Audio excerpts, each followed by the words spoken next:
I know you can't hear me, but I believe somewhere deep down you're still there.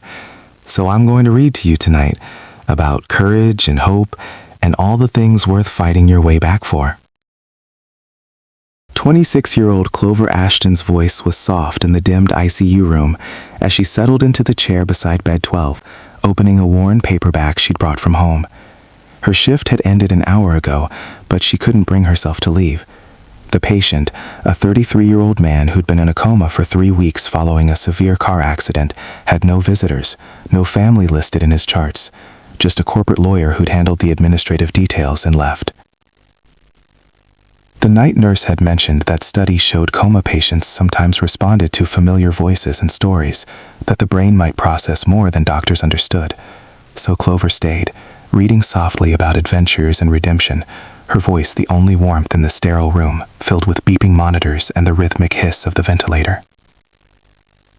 What Clover didn't know was that the unconscious patient, Dashiell Currigan, was a self-made millionaire CEO who'd built his tech company from nothing, working himself relentlessly, living alone in a minimalist apartment because relationships required vulnerability he'd never learned to risk. The accident had happened on his way home from another 18-hour day, his exhausted mind wandering just long enough to miss the red light.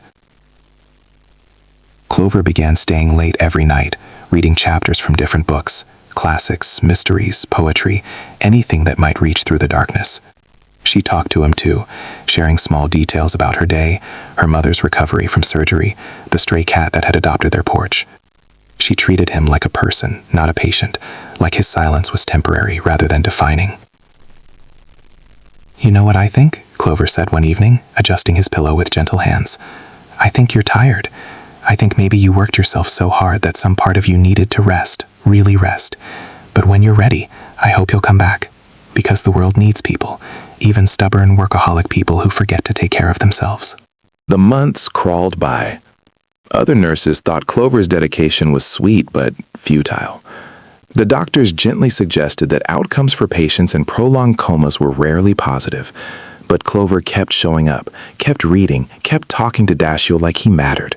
Because he did. What Clover didn't share with anyone was that her father had died when she was 12, suddenly, without goodbyes. She'd spent years wishing she'd had more time, more words, more presence. Reading to this silent stranger felt like offering what she'd wished someone had given her father, the knowledge that he wasn't alone, that someone cared enough to stay. 6 months after the accident, on an ordinary Tuesday evening, Dashiell's fingers twitched. Then his eyes fluttered. Within hours, he was conscious, confused, weak, but awake. The medical team was stunned by his relatively strong cognitive function after such a prolonged coma.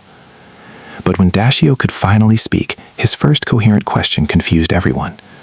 "Where's the woman with the kind voice? The one who reads stories?" The day shift nurses exchanged blank looks. They'd provided excellent medical care but hadn't spent extra time with him. It was the night supervisor who finally said, "You must mean Clover. She's been reading to you after her shifts for months. She's off today, but I can call her." When Clover arrived the next morning, nervous and uncertain, she found Dashiell sitting up slightly, his eyes fixed on the door as if he'd been waiting. When he saw her, something in his expression shifted, recognition, gratitude, something deeper. "It's you," he whispered, his voice still rough from intubation. "I heard you, every night. I couldn't respond, couldn't move, but I heard every word. You kept me anchored. When everything was dark, your voice was the only light."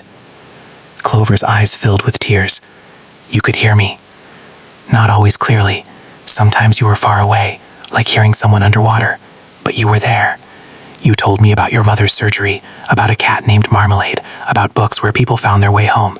You treated me like a person when I couldn't prove I still was one." Over the following weeks of Dashiell's recovery, their connection deepened.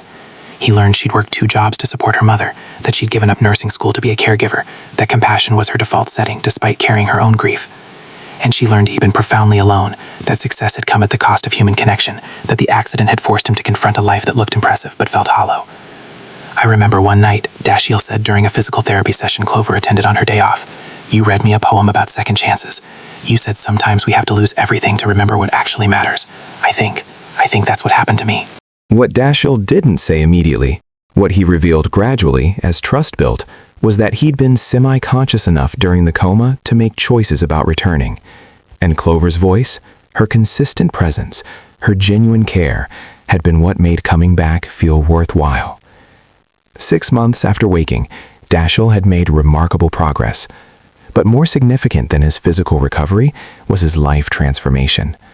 He'd restructured his company to prioritize employee well-being, established programs supporting nurses and caregivers, and most importantly, learned that success without connection wasn't success at all.